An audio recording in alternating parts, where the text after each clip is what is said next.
Okay, picture this moment on the ruined Avengers Compound. Smoke hanging, portals blazing, Thanos watching, and Steve Rogers realizes Tony isn't moving. In our timeline, Tony reaches for the stones, but here, Captain America sees the cost and quietly decides it's his turn. This is Endgame's final battle, seconds after Carol's charge, Strange's signal, and that brutal silence before someone has to act. Steve looks at Tony, bleeding and broken, and you can feel decades of friendship crashing into one impossible decision. He tightens the broken shield strap, steps forward, and says softly, almost apologetically, "I can do this all day." That line hits different now because it's not bravado, it's a goodbye, and Tony knows it instantly. The stones burn Steve's arm as he grabs the gauntlet, power surging through a body built on stubborn morality. Thor shouts his name, Sam freezes mid-air, and for a split second, the battlefield feels heartbreakingly quiet. Steve snaps, not with rage, but with resolve, choosing the universe over himself the way he always has. Thanos' army disintegrates exactly as planned, but the cost is different, heavier, and somehow more personal. Steve collapses as the energy consumes him, Peggy's name barely escaping his lips as time seems to fold inward. Tony catches him, armor cracking, whispering, "You weren't supposed to be the one," and that guilt never leaves.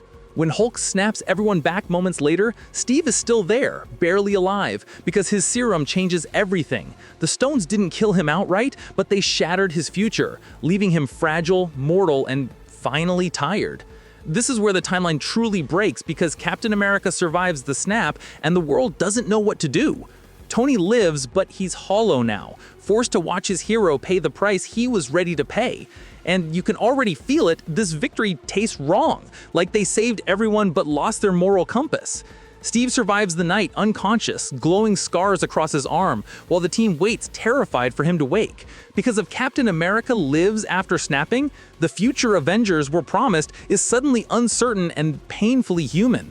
And that's the moment you realize this wasn't about who could snap, but who could live with it. When Steve wakes, the room is silent, monitors beeping, Tony sitting nearby like a man who lost his North Star. Steve tries to sit up, fails, smiles weakly, and asks if everyone made it, because of course that's still his first question.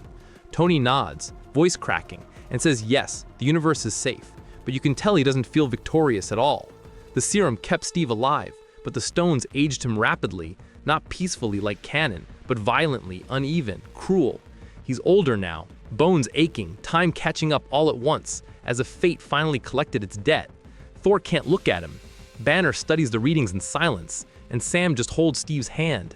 Steve realizes he can't go back in time anymore, can't return the stones, can't have that quiet dance. Instead, he hands the shield to Sam early, saying, "I don't need to see tomorrow to believe in it." This choice reshapes everything, because Captain America stays, watching the world rebuild without ever truly resting. Tony retires anyway, alive but changed, haunted by the snap he didn't make and the friend who did. Years pass, and Steve becomes a living reminder that winning always costs more than you expect. Young Avengers visit him, legends made human, and he tells them heroism isn't about strength but endurance. When the multiverse fractures later, Steve is still there, grounded, warning them about choices you can't undo. In our original timeline, Cap escaped time. Here, he faces it head-on every single day. So ask yourself honestly, would you trade Tony's sacrifice for Steve's long, painful survival? Is it braver to die in the moment or to live with the consequences forever? Because this version of Captain America doesn't get a happy ending. He gets responsibility. And somehow that feels exactly like the man who jumped on a grenade without knowing it was fake. If this were the ending we got, would it have broken you more or meant more? Tell me which ending you choose and who you think truly carried the weight of Endgame.